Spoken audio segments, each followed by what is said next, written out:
Hello everyone.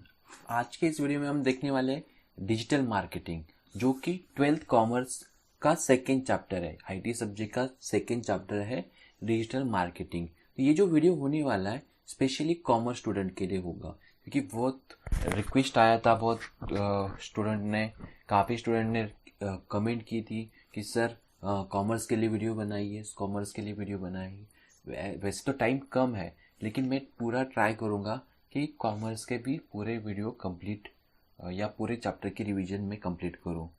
ठीक है, लेकिन मैं थोड़ा ऐसे हो सकता है कि ये क्विक रिवीजन है तो कुछ टॉपिक में फास्ट फॉरवर्डली एक्सप्लेन करूं। कुछ लोगों को ऐसे भी लग सकता है कि सर रीड करके बता रहे हैं, क्योंकि हमारे पास टाइम कम है तो हमें ये फास्ट फॉरवर्डली करना ही पड़ेगा। ठीक है, क्योंकि ये कोई एक्सप्लेनेशन पार्ट इसमें ज़्यादा नहीं है। ठीक है, तो ये बात दिमाग में रख के चलना है। तो चलो स्टार्ट करते हैं, विदाउट वेस्टिंग टाइम हम स्टार्ट करते हैं। डिजिटल मार्केटिंग की जो ये चैप्टर है ना, आपको पूछा जाएगा 10 से 12 मार्क्स के लिए। मोस्ट आईएमपी चैप्टर है। वैसे तो सारे चैप्टर इंपॉर्टेंट है, ठीक है, लेकिन ये जो चैप्टर है ना, आपको लगेगा इसमें ज़्यादा ही थ्योरी लग रहा है या समझने में डिफिकल्ट लग रहा है।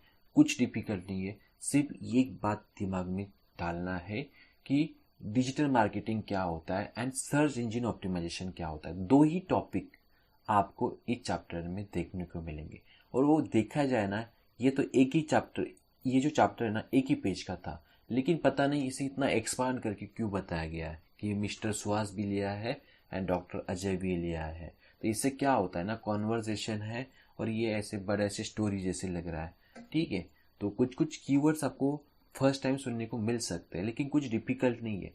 तो मैं आपको सिंपली दोनों का जो भी है ना, digital marketing and search engine optimisation, दोनों का मैं पहले यूज बताता हूँ।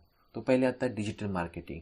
देखो, मार्केटिंग करना, कोई भी प्रोडक्ट को अगर आपको सेल करना है ना, तो लोगों को पता होनी चाहिए उस प्रोडक्ट के बारे में कि वो प्रोडक्ट कितना अच्छा है, कितना बुरा है, तो ही लोग उसे परचेस करते हैं। तो आपको पहले क्या करना होता है, उस प्रोडक्ट की आपको मार्केटिंग करनी होती है।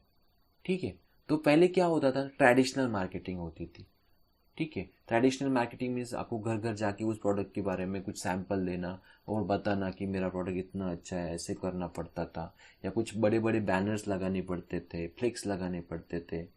लेकिन जैसी टेक्नोलॉजी आ गई, तो अभी आप देखोगे कि जो भी मार्केटिंग होती है ना, ये डिजिटल प्लेटफॉर्म के ऊपर होती है। डिजिटल प्लेटफॉर्म के ऊपर होती है।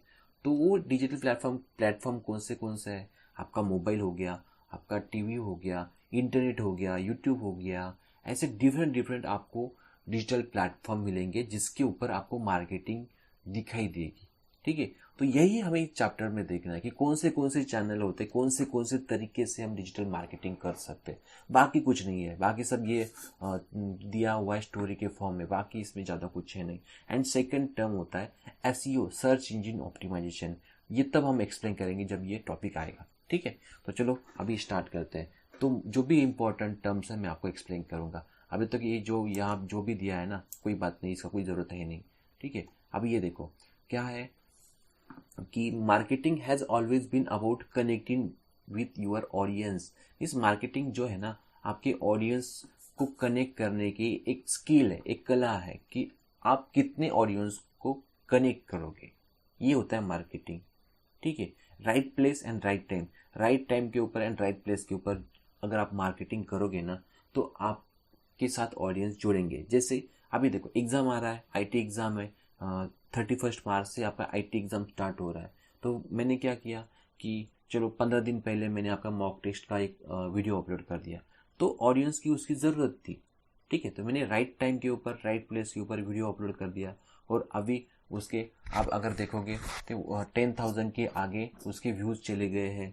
क्यों? क्योंकि right time and right place मैंने चूज़ किया, तो इसके वजह से ये व्यूज़ ज़्यादा आ गए। ठीक है, और वैसे अगर कुछ वीडियोस देखोगे तो उसको कम कम व्यूज़ है, क्योंकि उसका टाइम गलत था। या ऐसे भी होता है कि वो वीडियो ऑडियंस को अट्रैक्ट नहीं कर पाए, ये भी होता है। चलो मैंने रियल टाइम का एग्जांपल दे दिया, आपको जो समझना है समझ लो। तो चलो क्या होता है उसके बाद, बाकी कुछ नहीं है। नेक्स्ट, ट्रेडिशनल मार्केटिंग एग्जाम्पल्स क्या क्या है। ठीक है, ट्रेडिशनल मार्केटिंग में क्या होता है ना, आपको टेंजिबल ऑब्जेक्ट्स या टेंजिबल आइटम यूज करने पड़ते हैं। टेंजिबल आइटम मीन्स ये होता है ना कि आपको बिजनेस कार्ड देना होता है, बिजनेस कार्ड, कि चलो ये हमारा बिजनेस है और आपको जो भी करवाना है इसके ऊपर आप कांटेक्ट कर लो। प्रिंट एड्स, जैसे मैंने बोला ना कि आपको ऐड देने होते हैं, बड़े बड़े फ्लेक्स लगाने होते हैं, बैनर्स लगाने होते हैं, न्यूज़पेपर में ऐड देने होते हैं, मैगजीन में ऐड देने होते हैं, ठीक है, और पोस्टर। ये हो गया ट्रेडिशनल कॉमर्स। टीवी के ऊपर ऐड भी है, ट्रेडिशनली इसमें ही आता है। रेडियो के ऊपर बिल बोर्ड एंड ब्रोशर्स, तो ये सब ट्रेडिशनल मेथड्स हो गए डिजिटल मार्केटिंग के, सॉरी ट्रेडिशनल मेथड्स हो गए मार्केटिंग के, डिजिटल मार्केटिंग के नहीं, ओनली मार्केटिंग के। तो चलो अभी डिजिटल मार्केटिंग के एग्जांपल्स क्या क्या है। अभी हमने देख लिया ट्रेडिशनल मार्केटिंग, तो ट्रेडिशनल मार्केटिंग में मैगजीन आ गया, टीवी आ गया, रेडियो आ गया, पोस्टर आ गया, बैनर आ गया, विजिटिंग कार्ड आ गया, ब्रोशर्स आ गया, ये सारे आते हैं ट्रेडिशनल में। एंड डिजिटल में क्या आता है, डिजिटल में आता है आपका वेबसाइट, सबसे पहले आएगा वेबसाइट, ठीक है। दूसरा आएगा social media platform. Social media platform का अगर एग्जांपल देना है तो व्हाट्सएप, ट्विटर, फेसबुक, इंस्टा, ये सारे सोशल मीडिया प्लेटफॉर्म्स है जिसके ऊपर आप अपने प्रोडक्ट का मार्केटिंग कर सकते हो। और अभी आप देख भी पाते हो कि बहुत सारे जो लॉकडाउन में बहुत सारे बिजनेसमैन उभर के आए, तो वो अभी व्हाट्सएप के ऊपर बहुत सारी चीज़ें सेल करने लगे हैं। व्हाट्सएप के ऊपर साड़ी बेच रहे, कपड़े बेच रहे, ऐसे मार्केटिंग कर रहे हैं। तो ये व्हाट्सएप के ऊपर से भी कर सकते हैं, सोशल मीडिया के थ्रू भी कर सकते हैं, ठीक है। तो ये आता है, ये होते हैं प्लेटफॉर्म। उसके बाद एडवर्टीजमेंट, डिजिटल डिवाइस के ऊपर एडवर्टीजमेंट, मोबाइल के अंदर कुछ एडवर्टीजमेंट दे देना, ये सब आता है। या यूट्यूब के ऊपर कुछ एडवर्टीजमेंट दे देना, बीच में एडवर्टीजमेंट आता है। तो ये सब डिजिटल मार्केटिंग के एग्जाम्पल्स है। बाकी भी एग्जाम्पल्स है, आप याद करके लिख लेना, ठीक है। लिख लेना मीन्स कुछ लिखने के लिए नहीं आएगा, चूज करने के लिए आएगा, क्योंकि एमसीक्यू एग्जाम होता है, पूछा गया तो फिर 2 मार्क का आंसर द फॉलोइंग पूछ सकते हैं, ठीक है। तब आप अच्छी तरह लिख लेना, मीन्स टाइप कर लेना। लिखना तो कुछ है नहीं, सब टाइप ही करना है, ठीक है। नेक्स्ट क्या है, नेक्स्ट इसमें कुछ है नहीं जो आपको इतना इम्पोर्टेंट है। चलो ये मार्किंग हो गया क्या, ठीक है। तो हाईलाइट ना, कुछ इसमें नहीं है कि जो आपको एग्जाम में पूछा जाएगा। आगे जाते हैं। Buying decision will be have been based on the customer review. देखो जब आपको कोई प्रोडक्ट परचेस करना है ना, मुझे शूज़ करना है ना, शूज़ परचेस करना है ना, तो पहले मैं क्या करूँगा, उसका मैं रिव्यू देखूंगा, कस्टमर का रिव्यू क्या है। फ्लिपकार्ट के ऊपर गया और एक शूज़ परचेस करने के लिए मैंने पर्टिकुलर शूज़ सेलेक्ट किया, तो पहले मैं क्या करता हूँ, उस शूज़ के फीचर देखता हूँ, उस शूज़ का प्राइस देखता हूँ, और उसके बाद रिसर्च करने के बाद मैं उसका रिव्यू देखता हूँ। रिव्यू सबसे लास्ट में देखा जाता है, लेकिन यहाँ सबसे पहले में दिया हुआ। तो ये जो 3 फैक्टर होते हैं ना, तो ये आपका डिसीजन लेने के लिए आपको मजबूर कर लेते कि चलो आपको ये शूज़ लेना है या नहीं लेना है, ठीक है। एंड परचेस एंड डिसीजन उसके ऊपर ही बेस्ड होता है, ठीक है। तो जो जो भी है ना, इसमें भी कुछ ज़्यादा है नहीं। अरे ये फिर से मार्क हो गया, ठीक है। तो हाईलाइट, तो different channels of digital marketing, ये सबसे इंपॉर्टेंट क्वेश्चन है। ये पूछा ही जाएगा 100% या 200% IMP समझ लो, पूछा जाएगा। Identify the digital marketing channels, तो नीचे डिफरेंट ऑप्शन दिए जाएंगे। तो सबसे पहला ऑप्शन क्या है, social media. Social media option है कि सोशल मीडिया के थ्रू भी आप मार्केटिंग कर सकते हो। सर्च इंजन ऑप्टिमाइजेशन जो आगे जाके हम देखने वाले, लेकिन अभी के लिए याद रखना। मोबाइल, मोबाइल से भी डिजिटल मार्केटिंग की जाती है कि आपको मोबाइल में डिफरेंट एडवर्टीजमेंट देखने को मिलेंगे। बीच में अगर आप चाइना के मोबाइल, या चाइना के मीन्स MI के मोबाइल, शाओमी के मोबाइल यूज़ करें ना, तो उनके भी कुछ एडवर्टीजमेंट आते रहते हैं, ठीक है। तो उसके बाद ईमेल से भी आप मार्केटिंग कर सकते हो, किसी को ईमेल सेंड करके। पेपर क्लिक, अभी पेपर क्लिक क्या होता है ना कि यूट्यूब से आप समझ लो, किसी वीडियो के ऊपर एडवर्टीजमेंट आता है और उस एडवर्टीजमेंट के ऊपर क्लिक किया ना, तो उसके पैसे मिलते हैं। तो ये होता है पेपर क्लिक। उसके बाद कंटेंट, कंटेंट भी एक डिजिटल मार्केटिंग का एक चैनल है। कंटेंट मीन्स कुछ डेटा, इमेज हो, कुछ टेक्स्ट हो, कुछ ऑडियो है, कुछ वीडियो है, ये कंटेंट में आता है। ये सारे डिजिटल मार्केटिंग के चैनल 100% आए समझ, ठीक है। और ये कम से कम आपको 3 मार्क के क्वेश्चन में पूछेंगे, 3 मार्क के क्वेश्चन में पूछेंगे ये कि आपको 3 सिलेक्ट करने ना करेक्ट, तो आपको कुछ रॉन्ग ऑप्शन भी दिए जाएंगे। तो मीन्स ट्रेडिशनल मार्केटिंग के कुछ ऑप्शन मिक्स करके दिए जाएंगे, तो उसमें से आपको 3 सिलेक्ट करने होंगे। ये मे बी 3 मार्क का ही पूछेंगे ये क्वेश्चन, 3 मार्क के लिए इंपॉर्टेंट समझ लो, ठीक है। ना सर्च इंजन ऑप्टिमाइजेशन, चलो आते हैं अभी हम सर्च इंजन ऑप्टिमाइजेशन के ऊपर। तो सर्च इंजन ऑप्टिमाइजेशन शॉर्टली समझ लो कि अ, कि आप जब गूगल में कुछ सर्च करते हो तो जो भी वेबसाइट टॉप में आती है, जो भी वेबसाइट टॉप में आती है आप उसे विजिट करते हो, ठीक है, उसे विजिट करते हो। लेकिन वही वेबसाइट टॉप में क्यों आती है, बाकी वेबसाइट नहीं होती है क्या? ऐसे मिलियंस ऑफ वेबसाइट अवेलेबल है, लेकिन जब आप ऑनलाइन कुछ परचेस करने जाते हो तो फ्लिपकार्ट, अमेजॉन यही टॉप में क्यों दिखती है, शॉप क्लूज, पेटीएम ये नीचे क्यों दिखती है? तो इसके बिहाइंड में होता है सर्च इंजिन, ठीक है। अभी के लिए याद रखना, अभी तक वो टॉपिक स्टार्ट नहीं हुआ है तो तब मैं अच्छे से एक्सप्लेन करता हूँ। लेकिन सर्च इंजन यहाँ जो ऊपर है ना उसका ही एक्सप्लेनेशन नीचे दिया हुआ है।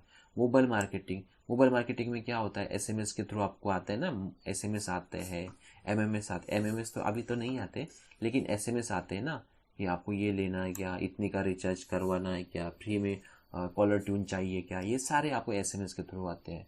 फ्री चार्ज का भी आता है, प्रमोशनल ऑफर, तो ऐसे भी आते हैं। मोबाइल मार्केटिंग में ईमेल मार्केटिंग, ईमेल में बहुत सारे भी ऑफर, प्रमोशनल ऑफर्स आते हैं ईमेल, ठीक है। अगर आप ईमेल ओपन कर यूज़ करते हो तो आपको समझ में आएगा और इससे आपका बिजनेस बढ़ सकता है। पेड सर्च क्या होता है?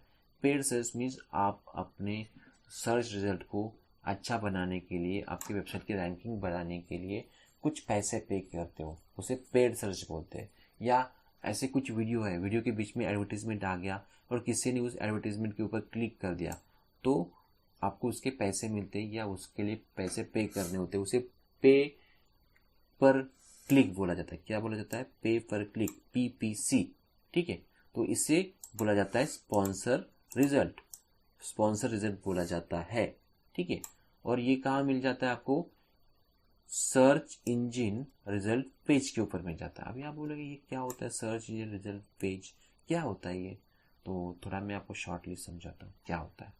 तो ये देखो, ये आपका यूट्यूब है, यूट्यूब नहीं सॉरी, गूगल है, ठीक है। गूगल एक सर्च इंजन है, गूगल एक सर्च इंजन है। और यहाँ मैंने सर्च किया कि शूज़ फॉर मेन, ऑलरेडी किया हुआ है लेकिन मैं फिर से कर रहा हूँ, शूज़ फॉर मेन मैंने सर्च किया गूगल में। अभी आप देखो मज़ा कि आपको यहाँ कुछ एडवर्टीजमेंट टॉप में दिख रहे हैं। ये देखो, ये जो दिख रहे हैं ना स्टार्टिंग में, रिवोक, वाइल्ड क्राफ्ट, फिर आपने नाम भी नहीं सुने लेकिन टॉप में दिख रहे हैं। तो ये क्या है ना, ये सब एडवर्टीजमेंट है, ये सब क्या है? एडवर्टीजमेंट है। और आपको इसके रिगार्डिंग ये देखो, ये वर्ड मिल जाएगा, ये एडवर्टीजमेंट है।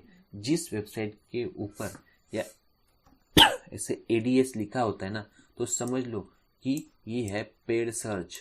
ये क्या है? पेड या पेड पर क्लिक। क्या क्या हुआ है? ये पेड पर क्लिक क्या है कि ये जो वेबसाइट्स है ना, ये जो कंपनीज है ना, इन्होंने गूगल को पैसे पे किए हैं कि चलो हमारी जो एडवर्टीजमेंट है ना आप टॉप में दिखाओ। भले हमें पता नहीं है कौन सी वेबसाइट है लेकिन वो टॉप में दिख रही है, इसका मतलब गूगल ने इनसे पैसे लिए हैं तो ये टॉप में दिख रहा है, ये आता है इसमें, इस कैटेगरी में, ठीक है। तो पर क्लिक के कैटेगरी में ये आता है, तो ये याद रखना।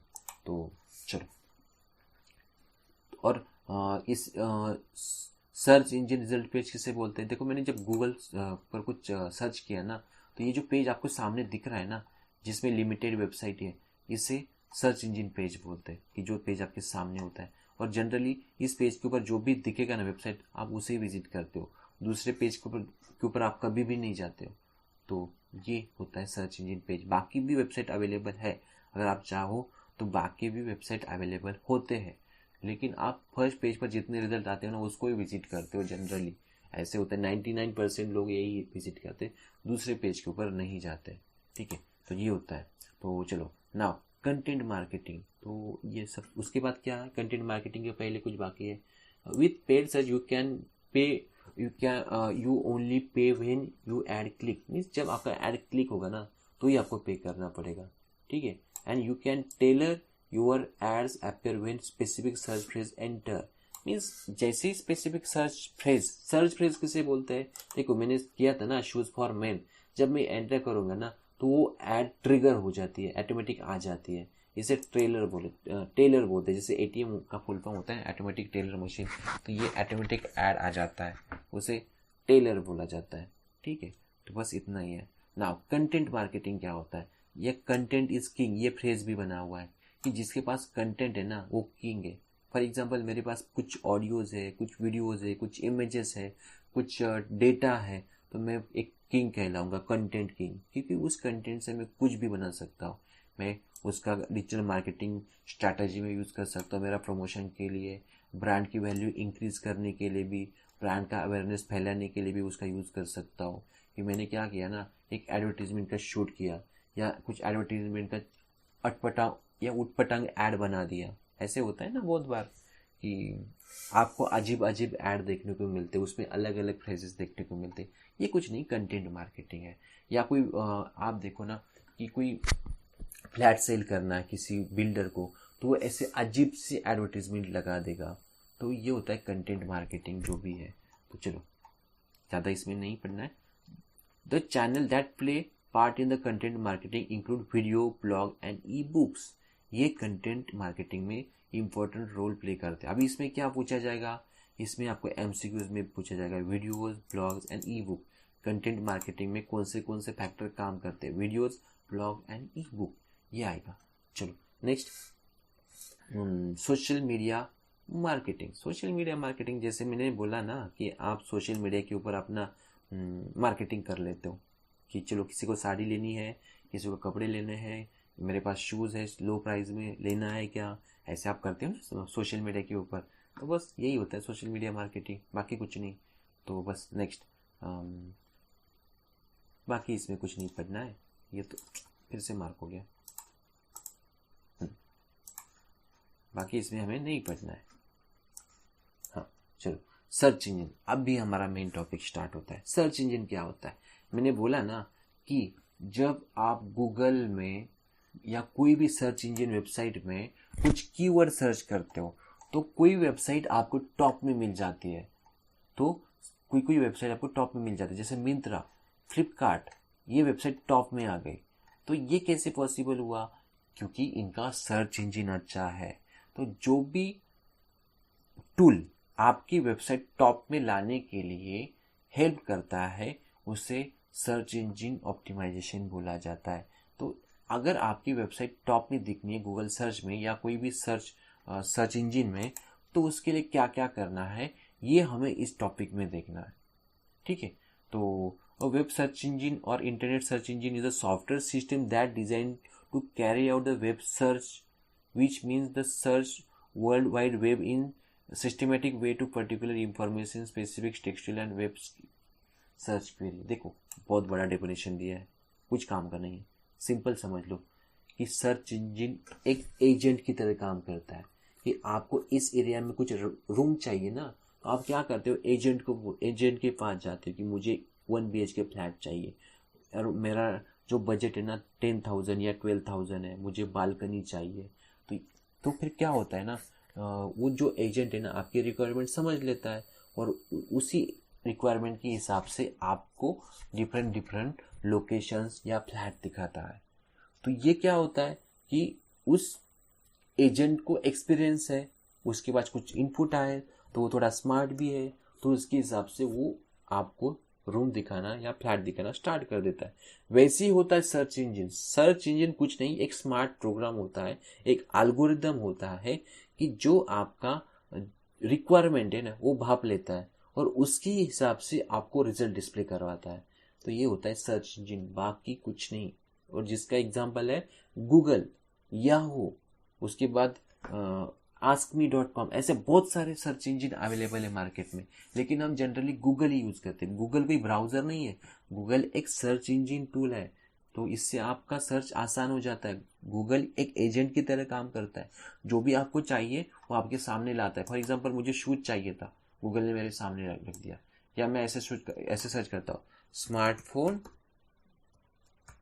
अंडर 1,000 या 10,000, तो देखो गूगल मुझे जो भी 10,000 के अंडर मोबाइल है ना वही दिखाएगा, दूसरा कुछ नहीं दिखाएगा। आप यहाँ देखो ना, जो भी 10,000 के अंडर मोबाइल थे ना वही आ गए, आपको ज़्यादा प्राइस वाले मोबाइल दिखेंगे नहीं यहाँ।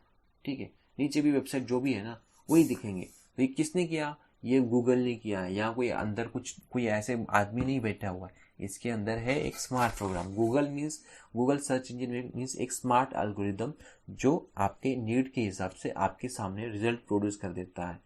इसे सर्च इंजन का कमाल बोला जाता है। तो हमें यही देखना है ये कैसे करवाते हैं। अगर आपको आपकी वेबसाइट ऐसी टॉप में दिखवानी है ना, कि मैंने एक वेबसाइट बनाई है कि जिसके ऊपर मैं कुछ कंसिडर करो रोबोटिक्स का मटेरियल सेल करता हूँ,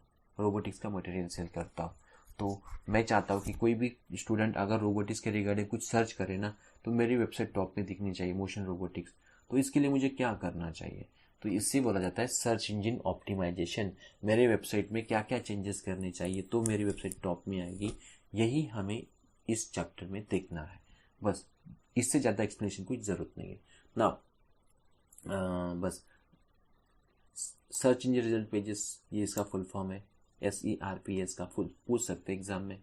ठीक है, तो इंफॉर्मेशन में क्या क्या हो सकता है सर्च इंजन के? तो उसमें होता है लिंक्स हो सकता है, इमेजेस हो सकते हैं, वेब पेजेस हो सकते हैं, वीडियोस हो सकते हैं, graphics, article, research paper and other type of file जो आपको सर्च इंजन में हेल्प करेगी। तो कुछ एग्जांपल है सर्च इंजन के, जैसे याहू हो गया एंड गूगल हो गया, बाकी भी है। लेकिन अगर आप, एक बात है, अगर आप सेम कीवर्ड लेके अगर दोनों अलग अलग सर्च इंजन में सर्च करोगे ना, आपको अलग अलग रिजल्ट देखने को मिलेंगे। जैसे ये है ना, ये याहू का रिजल्ट है और ये है ना गूगल का रिजल्ट है, तो दोनों में आपको डिफरेंस दिख जाएगा कि दोनों अलग अलग दिखाएंगे। जैसे अगर दो अलग अलग एजेंट है ना, वो अलग अलग रूम आपको दिखाएंगे। तो ऐसे ही है, ये दोनों अलग एजेंट है तो दोनों रिजल्ट थोड़े अलग ही दिखाएंगे, अपने हिसाब से दिखाएंगे। तो ये भी है।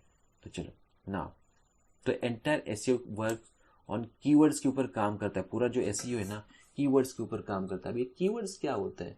तो कीवर्ड्स कुछ नहीं होता है, जैसे आप यहाँ सर्च करते हो ना स्मार्टफोन, ठीक है, तो स्मार्टफोन ऐसे टाइप करते हो ना, ऑटोमेटिकली आगे सजेशन आ जाते हैं, स्मार्टफोन अंडर 1000।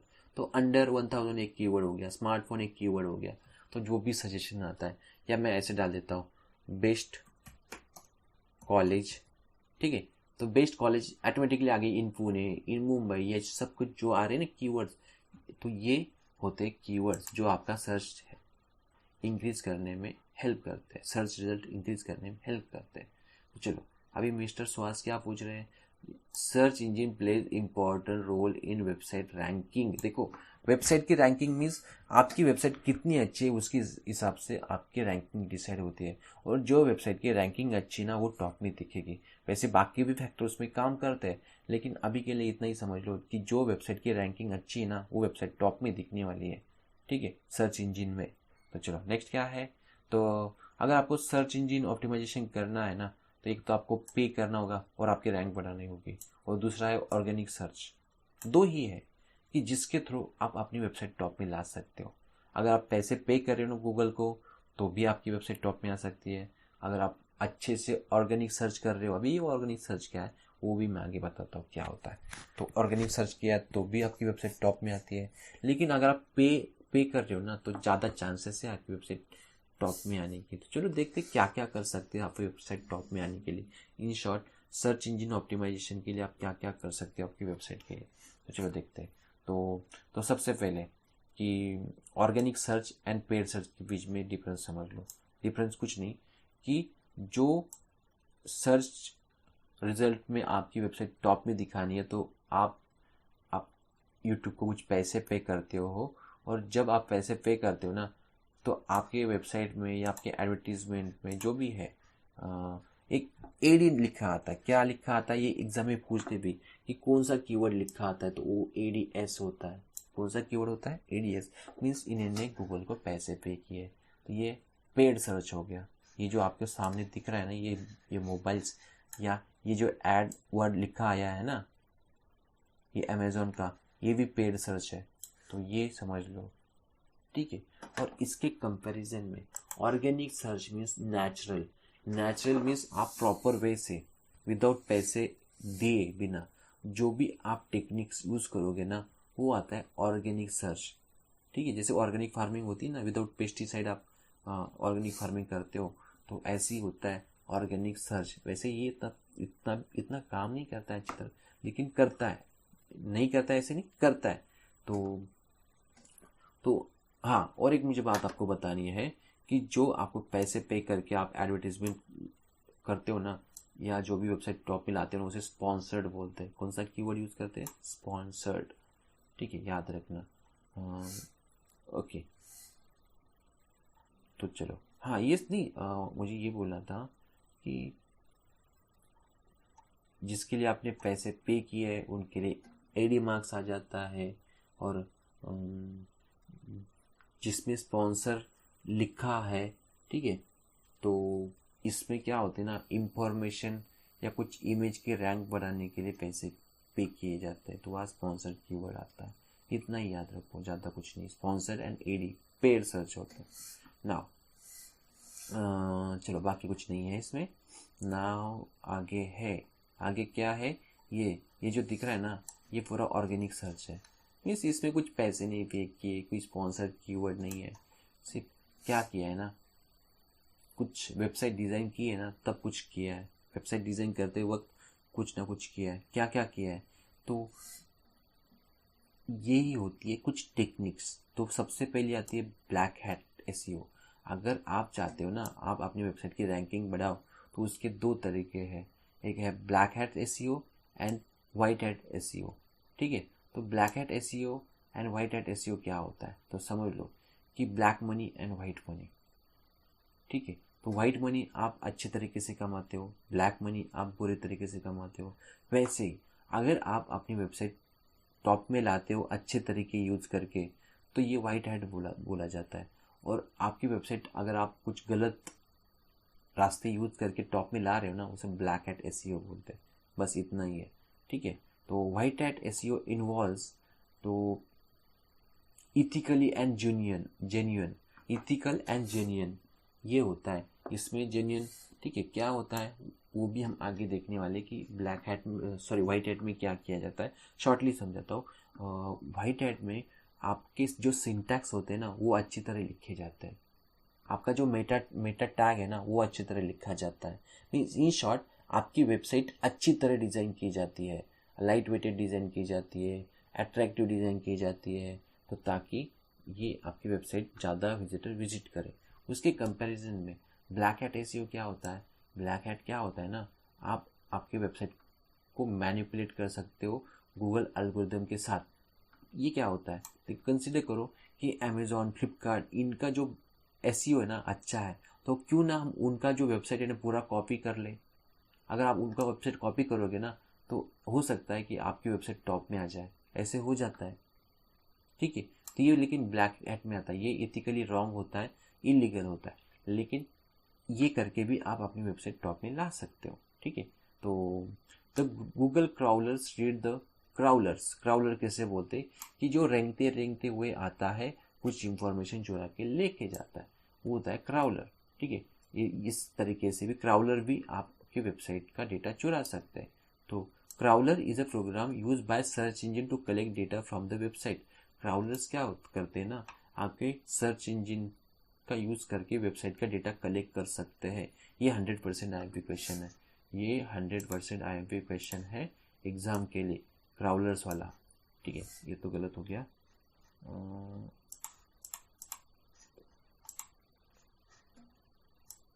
तो क्राउलर्स ये 100% आईएमपी क्वेश्चन हो गया कि जो सर्च इंजन की हेल्प से आपकी वेबसाइट का डेटा कलेक्ट करते हैं। तो चलो नेक्स्ट क्या है, ये इसके बाद इसमें पढ़ने की ज़रूरत है नहीं। नेक्स्ट क्या है, यहाँ भी नहीं।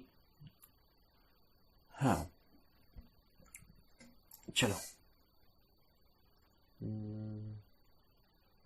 ऑन पेज एसईओ हो गया, of page SEO and technical SEO.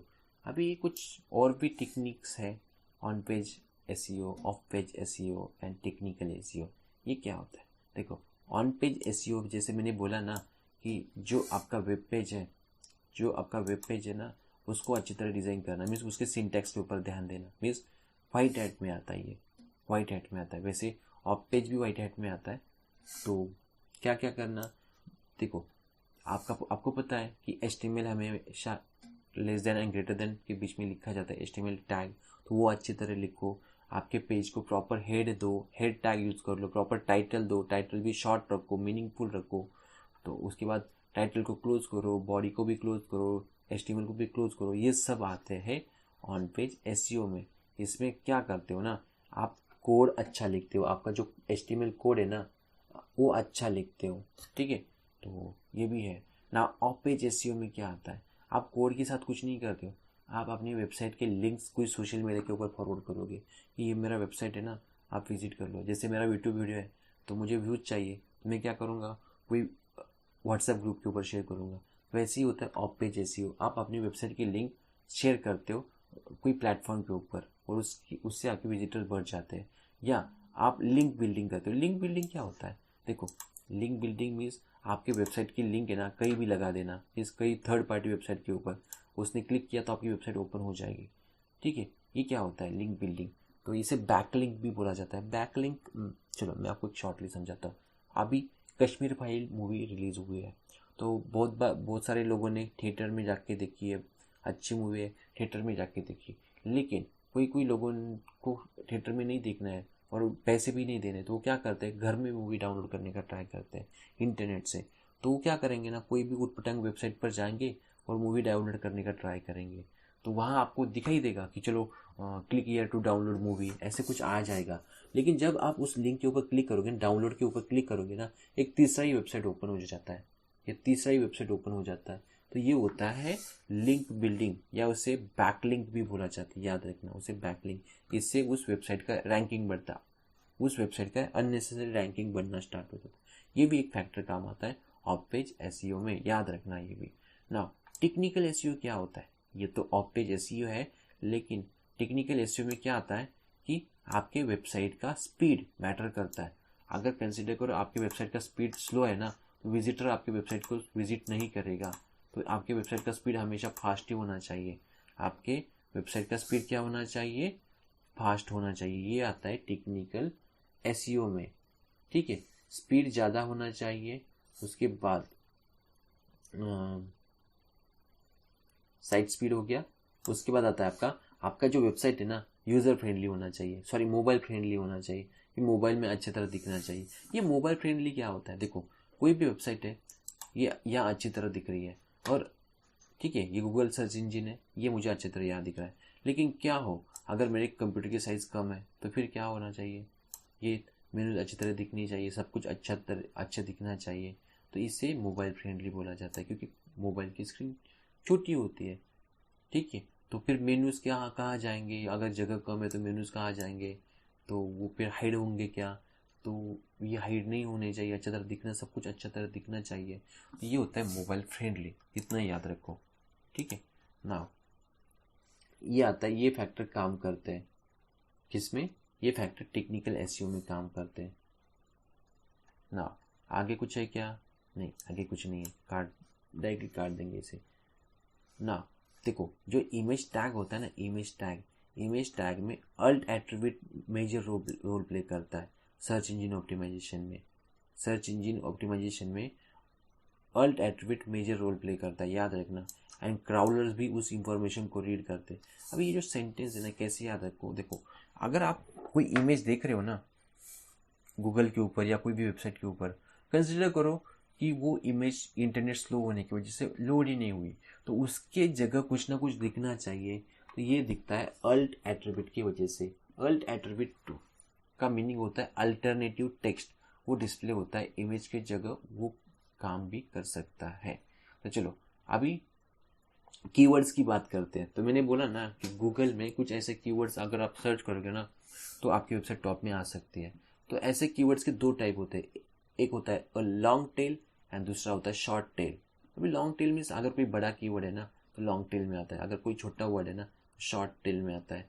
जैसे शूज़, मैंने ओनली सर्च किया शूज़, ऐसे सर्च किया तो ये शॉर्ट टेल में आएगा। लेकिन अगर मैंने ऐसे सर्च किया कि best shoes under 10,000 good quality, तो ये लॉन्ग टेल में आएगा। तो ये इतना ही, बाकी कुछ इसमें है नहीं। चलो नेक्स्ट, SEO ऑडिट टूल क्या होता है। देखो अभी तो मैंने आपको समझा दिया कि अगर आपके वेबसाइट का सर्च इंजन ऑप्टिमाइजेशन अच्छा किया है तो आपकी वेबसाइट टॉप में आती है, ठीक है, टॉप में आती है गूगल सर्च में। लेकिन फिर आपकी वेबसाइट अच्छी है या बुरी है, इसका हेल्थ चेकअप कौन करेगा, कि आपकी वेबसाइट टॉप में आ सकती है या नहीं आ सकती है, अगर नहीं आ रही है तो फिर क्या करना होगा, तो ये सब चेकअप करता है एक ऑडिट टूल। इसे एसईओ ऑप्टिमाइजर टूल भी बोला जाता है या एसईओ ऑडिट टूल भी बोला जाता है। अभी इसके डिफरेंट एग्जांपल्स है, कौन से वेबसाइट ये एसईओ ऑडिट टूल करते हैं, या एसईओ ऑप्टिमर टूल भी है, वो रैंक भी है, Vary.com भी है, ऐसे बहुत सारी वेबसाइट है। एसईओ साइट चेकअप भी है, आपने प्रैक्टिकल में देखा भी होगा कि जो आपकी वेबसाइट की हेल्थ चेकअप करता है, चेक करता है कि आपकी वेबसाइट सचमुच में उस कैपेसिटी की है कि जो सर्च इंजन में टॉप आ जाए, जो अमेजॉन फ्लिपकार्ट को कंपटीशन दे सके, ऐसे है, ये चेक करती है। अगर नहीं है तो वो सजेशन भी देती है कि आपको आपके वेबसाइट में क्या क्या चेंजेस करने होंगे, आपके कोड में क्या क्या चेंजेस करने होंगे, यूआरएल में क्या क्या चेंजेस करने होंगे, ये सब बता देता है एसईओ ऑडिट टूल। बस, ठीक है।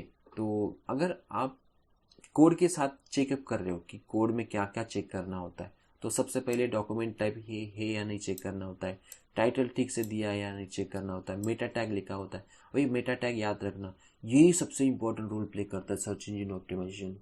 तो मेटा टैग सबसे इंपॉर्टेंट है कि मेटा टैग में जो भी डिस्क्रिप्शन लिखा होता है ना, उसी के हिसाब से सर्च इंजन सर्च करता है। तो जब भी आप गूगल पर सर्च करोगे ना कि कोई भी कीवर्ड, तो वो कीवर्ड को लेके गूगल जाएगा हर एक वेबसाइट के मेटा टैग में और देखेगा कि मैच हो रहा है या नहीं। तो मेटा टैग सबसे इंपॉर्टेंट बन जाता है, ठीक है। और सर्च इंजन में यही सबसे ज़्यादा काम करता है। नाउ बॉडी में क्या क्या होता है कि आपने हेडिंग ठीक से दिए है या नहीं दिए, इमेज में अल्ट एट्रीब्यूट डाला हुआ है नहीं, तो ये भी आप 100% आईएमपी क्वेश्चन समझ लो कि by adding an alt text you provide user of screen reader and search engine with textual description of the image. ये पैराग्राफ याद रखना कि इमेज के साथ अगर आप अल्ट एट्रीब्यूट यूज कर रहे हो ना, तो ये एक्स्ट्रा इंफॉर्मेशन प्रोवाइड करती है सर्च इंजन के लिए। तो जब भी आप अपनी वेबसाइट में इमेज यूज करोगे ना, अल्ट एट्रीब्यूट यूज करना मत भूलना, ठीक है। उसके बाद कीवर्ड कंसिस्टेंसी, कि आपके कीवर्ड कितने अच्छे तरीके से रैंक है, या जो भी लोग फ्रीक्वेंटली सर्च करते हैं सचमुच में है या नहीं।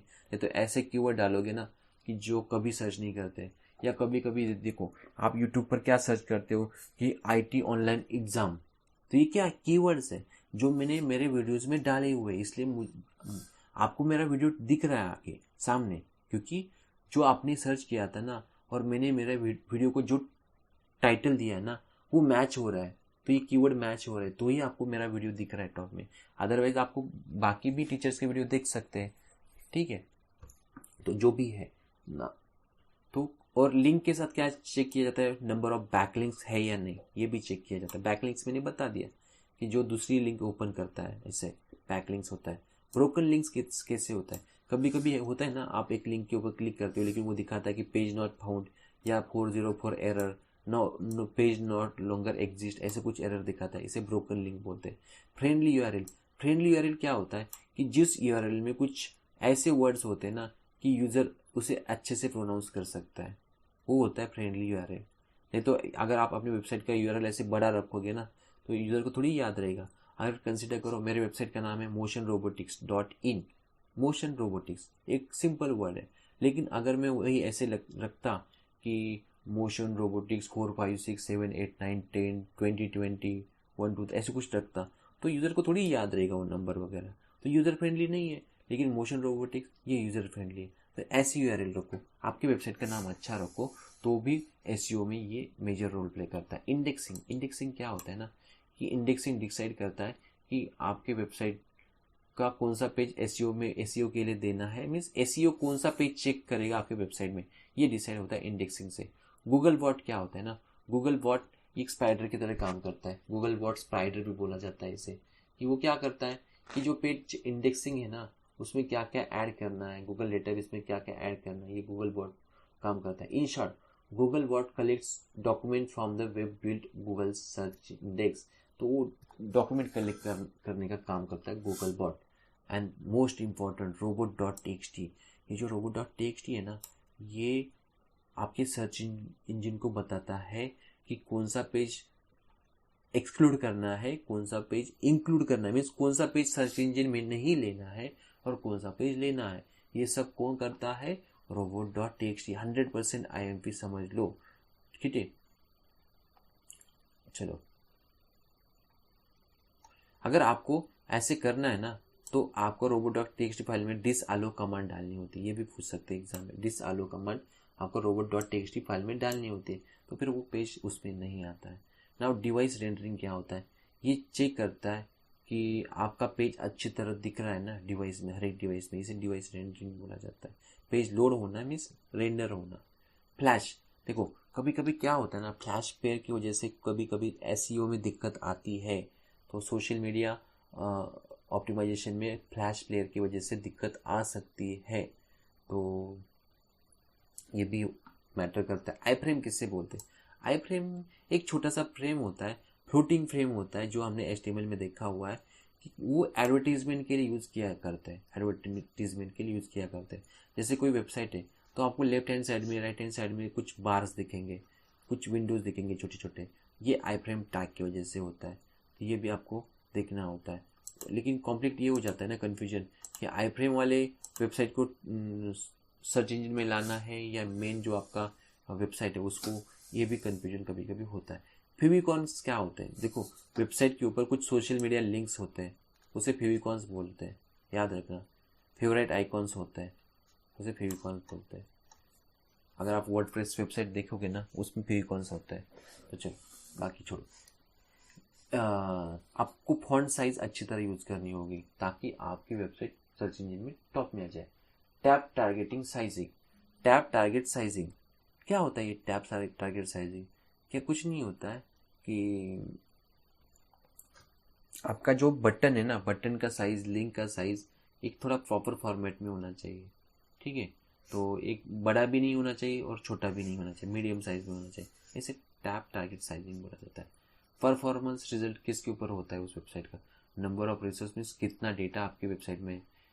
पेज स्पीड इंफॉर्मेशन, ये भी होता है कि आपके वेबसाइट का स्पीड कितना है, इसके ऊपर भी आपका रैंकिंग डिपेंड करता है, ठीक है।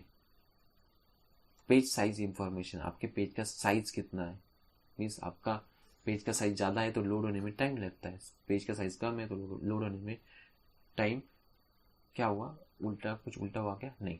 अगर आपके पेज का साइज ज़्यादा है ना तो लोड होने में टाइम ज़्यादा लगता है, और अगर आपके पेज का साइज कम है ना तो लोड होने में टाइम भी कम लगेगा, बस इतना ही है। तो सोशल मीडिया ऑप्टिमाइजेशन किया है नहीं, मीन्स आपने फेसबुक पर आपकी वेबसाइट शेयर की है, ट्विटर पर की है, ब्लॉग स्पॉट पर, फोरम पर, या बाकी कोई प्लेटफॉर्म है उसके ऊपर शेयर की है, इसके ऊपर भी आपकी रैंकिंग डिसाइड होती है। Now security check, security check भी एक इम्पॉर्टेंट रोल प्ले करता है। क्या रोल प्ले करता है कि आपने सिक्योरिटी सर्टिफिकेट लिया है या नहीं। सिक्योरिटी सर्टिफिकेट ये एक एश्योरेंस होता है कि आपकी वेबसाइट सिक्योर है, सिक्योर है। एसएसएल सर्टिफिकेट जब आपको मिल जाता है ना तो कंसिडर किया जाता है कि आपकी वेबसाइट सिक्योर है। अगर आपके यूआरएल में HTTPS नहीं लगा है ना तो वेबसाइट ट्रस्टेड नहीं मानी जाती है। जैसे चलो कंसिडर करो मैंने कुछ HSC वर्ड ऐसे कुछ वेबसाइट सर्च किया, ठीक है। अभी आप यहाँ देखो कुछ वेबसाइट आपको दिख जाएंगी, जैसे www महा HSC बोर्ड इन, तो यहाँ आपको HTTPS देखने को मिलता है, तो इन्होंने भी सर्टिफिकेट ले लिया है, लास्ट टाइम नहीं लिया था। तो ऐसे बिना HTTPS वाले भी आपको वेबसाइट मिल जाएंगे जो कि सिक्योर नहीं होता। गूगल बोलता है कि वो सिक्योर नहीं है। फॉर एग्जांपल चलो मैं ये यूआरएल कॉपी करके ऐसे डालता हूँ, HTTPS लगा देता हूँ जो भी है, तो देखते ही ओपन होता है या नहीं, कुछ वो बोलेगा ऑलमोस्ट गूगल अभी ये सर्च ही देगा गूगल की, जो भी HTTPS लगा है ना उसको वो टॉप में दिखाएगा। अगर मैंने जानबूझकर ऊपर S नहीं लगाया ना तो भी वो नहीं दिखाएगा, ये होता है, ठीक है। तो S कंपल्सरी होता है, इस फॉर सिक्योरिटी सर्टिफिकेट के लिए होता है। और आपको भी मैं रिकमेंड करूंगा कि जहाँ ऐसे यूआरएल लिखा है ना HTTPS तो उसी वेबसाइट को विजिट करो। अदरवाइज बाकी ऐसे बहुत सारी वेबसाइट है जिसमें HTTPS नहीं लगता है। जैसे एग्जाम इन्फो के लिए शायद से भी अभी लगना स्टार्ट हुआ है, तो कोई बात नहीं। ये देखो जो ये एग्ज़ाम इन्फो है ना, ये हमारे बोर्ड का वेबसाइट है एग्ज़ाम के लिए, इसके ऊपर सब इंफॉर्मेशन आती है। तो ये देखो यहाँ नॉट सिक्योर लिखा आ रहा है क्योंकि इसके यूआरएल में S लगा ही नहीं है, ठीक है। HTTPS लगा ही नहीं है, तो इसलिए क्या बोल रहा है कि this connection is not secure, क्योंकि इसके यूआरएल में S लगा ही नहीं है। यहाँ देखो HTTP:// एग्जाम इन्फो, देखो पुणे बोर्ड की वेबसाइट है लेकिन सिक्योर नहीं है, देखो एग्जाम की वेबसाइट है, चलो अपना अपना तरीका होता है, जो भी है। ओके चलो ये तो हो गया। चलो एसईओ सिक्योरिटी चेकअप हो गया। अभी इसमें कुछ है, इसमें ज़्यादा कुछ है नहीं, छोड़ो। फिर से कैसे ही होता है पता है। हाँ तो कुछ टर्म्स दिए हैं कि एक्विजिशन मीन्स क्या होता है ना, कि यूज़र का इंटरेस्ट क्रिएट करना कि चलो प्रोडक्ट खरीदने के लिए, कि चलो ये प्रोडक्ट इतना अच्छा है, कोई फ्लैट परचेस करने के लिए आप एडवर्टीजमेंट करते हो, उसे एक्विजिशन बोलते हैं। बिहेवियर, बिहेवियर मीन्स क्या करता है ना, कस्टमर मन बना लेता है कि मुझे ये चीज़ परचेस करनी है, उसे ऐसे फीलिंग्स आती है मुझे अभी ये मोबाइल लेना है, कुछ भी हो जाए मुझे पसंद आ गया।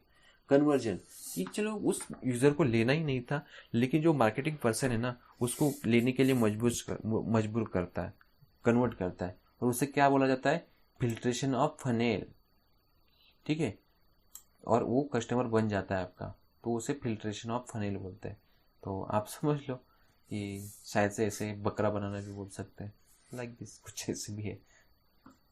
चलो, तो गूगल एनालिटिक्स क्या है, देखो गूगल एनालिटिक्स ऐसे एक टूल है ना कि जो आपके वेबसाइट का रिपोर्ट जनरेट करता है कि आपके वेबसाइट के ऊपर कितने विजिटर्स है, कितनी ट्रैफिक आ रही है, और अगर कोई विजिटर आ रहा है तो कितना टाइम स्पेंड कर रहा है। तो ये सब गूगल एनालिटिक्स टूल बता देता है। ठीक है, और ये किस कंपनी में डेवलप किया है, देखो ये डेवलप दूसरी कंपनी ने किया है, याद रखना। ये कौन सी कंपनी ने डेवलप किया है, ये डेवलप किया है अर्चिन नाम की कंपनी ने। अर्चिन, सैराट वाला अर्चिन नहीं, अर्चिन ये नाम के कंपनी ने ये वेबसाइट डिजाइन की है। लेकिन गूगल ने इस कंपनी से 2005 में ये जो वेबसाइट या टूल्स है ना परचेस कर लिया। तो अभी ये जो भी है ना गूगल एनालिटिक्स, तो ये अभी गूगल का हो गया, क्योंकि उन्होंने अर्चिन कंपनी से परचेस कर लिया। लेकिन डेवलप किसने किया था, ये अर्चिन ने ही किया था। ठीक है, लेकिन अभी ओनर कौन है, अभी गूगल है। तो याद रखना, एग्जाम में पूछ सकते कब किया था, 2005 में किया था। बाकी कुछ इसमें मुझे नहीं दिख रहा है, आप चाहे तो रीड करके रखना। उसके बाद गूगल एनालिटिक्स रिपोर्ट में क्या क्या होता है, जब गूगल जब रिपोर्ट देता है ना आपकी वेबसाइट को, तो क्या क्या होता है कि कितने यूजर्स है, ठीक है, मीन्स कितने विजिटर्स है, सेशन कितने टाइम का हो रहा है, मीन्स आ रहा है ना यूजर तो कितने टाइम के लिए रुक रहा है, 30 मिनट के लिए रुक रहा है, 10 मिनट के लिए रुक रहा है, कितनी बार क्लिक कर रहा है, ये सब उसमें आता है। Bounce rate, bounce rate means क्या होता है ना कि चलो यूजर ने तो वेबसाइट के ऊपर गया, लेकिन तुरंत आपकी वेबसाइट का लुक देख के उसने बैक कर दिया, तो ये भी होता है बाउंस रेट, ये भी आप याद रखना। सेशन ड्यूरेशन मीन्स वही होता है how much average time visitor spend on website. ये एक एवरेज टाइम होता है कि जो आपके वेबसाइट के ऊपर विजिटर जब आया ना इतना टाइम स्पेंड करेगा ही करेगा, तो ये एक एवरेज टाइम निकला जाता है। एक्टिव यूजर राइट नाउ, अगर मैंने कोई वेबसाइट ओपन की है ना तो अभी करंटली कितने लोग हैं कि उन्होंने भी ये वेबसाइट अभी के लिए ओपन की है, तो उसे एक्टिव यूजर बोला जाता है। बाकी कुछ नहीं है इस चैप्टर में, और इसी के साथ ये चैप्टर खत्म हो जाता है। बहुत ही आसान चैप्टर है, कुछ नहीं है। अभी मैं आपको एक्सरसाइज करवाता हूँ कि एक्सरसाइज में क्या है। हाँ, और ये जो समरी है ना 100% IMP समझ लो, करके ही रखना, रट के रखो, जो भी है पूरा समरी, जो भी समरी है ना अच्छी तरह रट के रखो। ठीक है, तो चलो अभी आते हैं हम इसके एक्सरसाइज के ऊपर। Unpaid search is a nothing but a, unpaid search is a nothing but, इसे क्या बोला जाता है, जिसके लिए आप पैसे पे नहीं करते, तो उसे सिंपली बोला जाता है ऑर्गेनिक,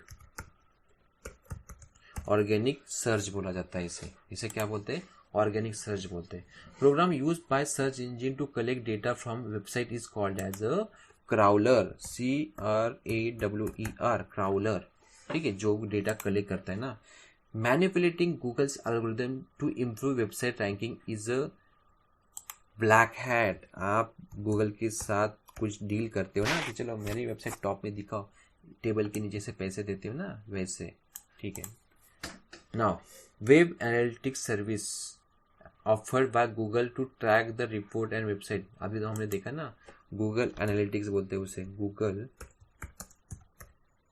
एनालिटिक्स ऐसे कुछ उसका नाम है। ठीक है, ना स्टेट ट्रू और फॉल्स, तो ट्रू और फॉल्स है। तो digital marketing required physical market, digital marketing के लिए क्या फिजिकल मार्केट की जरूरत है, तो उसको फॉल्स आएगा, क्योंकि आप ऑनलाइन कर रहे हो तो फिजिकल मार्केट की क्या जरूरत है। E commerce deal are carried out in physical market, नहीं ऑनलाइन नहीं होती है डील, तो फिजिकल मार्केट में जाने की क्या जरूरत है, तो ये भी फॉल्स हो गया। Digital marketing is carried out with the help of portal, yes true है ना, with the help of portal ही करोगे ना, फ्लिपकार्ट अमेजॉन वेबसाइट के ऊपर जाओगे और तभी परचेस करोगे ना, या तभी आप एडवर्टीजमेंट कर सकते हो। इन digital marketing SEO means special executive operation, SEO का मीनिंग ये होता ही नहीं है, सर्च इंजन ऑप्टिमाइजेशन होता है, ये हो गया फॉल्स।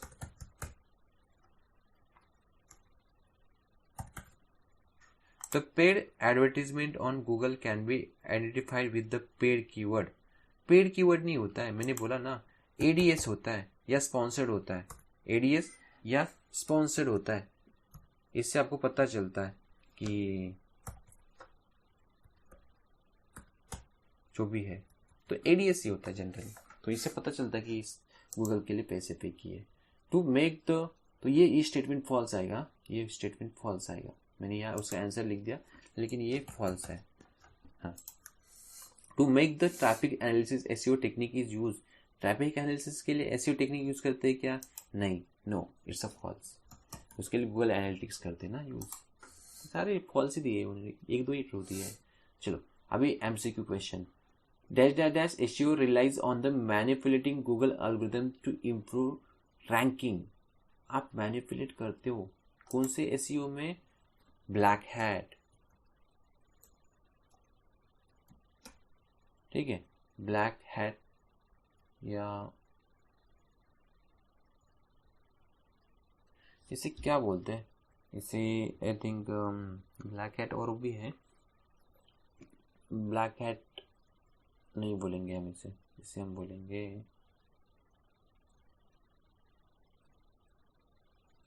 क्या बोल सकते हैं, एग्जाम्पल में देखना पड़ेगा क्या है, रुको थोड़ा, सब सेम ही दिख रहे हैं मुझे। हाँ, क्या बोला जाता है इसे,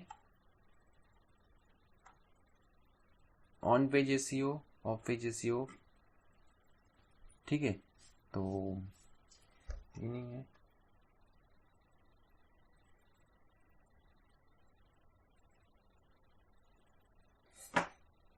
ठीक है, तो इसका ब्लैक हेट ही आएगा,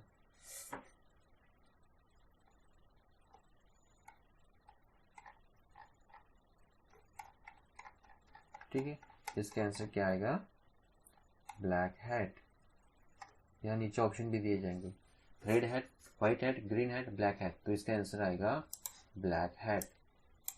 नाउ टू एनालिसिस, ठीक है, to analyse the traffic coming to the website, कौन सा टूल यूज करते हैं, बोला ना मैंने कि गूगल एनालिटिक्स ये ट्रैफिक चेक करने के लिए यूज करते हैं। ये the speed of display website is slow then ranking method use, अगर आपका डिस्प्ले या स्पीड स्लो है ना, या वेबसाइट का स्पीड स्लो है ना, तो टेक्निकल एसईओ किया जाता है। Now multiple choice question, to select करने, dash dash dash and dash dash technique or strategy use to get higher search ranking on search engine, एक होता है व्हाइट हैट एंड दूसरा होता है ब्लैक हैट, ये रेड ग्रीन ब्लू कुछ नहीं होता है। The product of Google analytics was original develop by, मैंने बोला ना ये अर्चिन कंपनी डेवलप किया था, कब डेवलप किया था, 2005 में, ये दो ही आंसर है, ठीक है। Now valid to type of keywords are, कौन से होते हैं, long trail and short trail, बाकी तो कुछ नहीं होते हैं। मार्केटिंग चैनल्स, यहाँ तीन करेक्ट चूज करने, marketing channels in digital marketing, email marketing, content marketing and third है ना मोबाइल मार्केटिंग, ये तीन ही टाइप है, बाकी तो कोई ऑन पेज मार्केटिंग होता नहीं, ऑफ पेज भी नहीं होता है, और बाकी वैलिड मार्केटिंग भी नहीं होता है। Valid approach to SEO generate traffic on your website, कौन सा है, ऑन पेज एसईओ, ठीक है, off page SEO and technical SEO, ये तीन ही होते, बाकी कुछ नहीं होते। और इसी के साथ चैप्टर कंप्लीट, इसमें कोई कोडिंग है नहीं, तो 10 से 12 मार्क के लिए चैप्टर पूछेंगे, तो एक्सरसाइज 100% आईएमपी समझ लो, और इससे अलावा भी आप करना चाहते हो तो बुक रीड कर लो, अच्छे तरह चैप्टर रीड कर लो, और उसके बाद समरी भी 100% कर लो, तो ये आपको चैप्टर अच्छे मार्क्स देगा कम समय में। तो चलो इसी के साथ ये चैप्टर ख़त्म होता है, तो चलो नेक्स्ट वीडियो में नेक्स्ट चैप्टर देखेंगे, इजी वाला चैप्टर देखेंगे कोई कॉमर्स का। तो अभी के लिए बाय एवरीवन।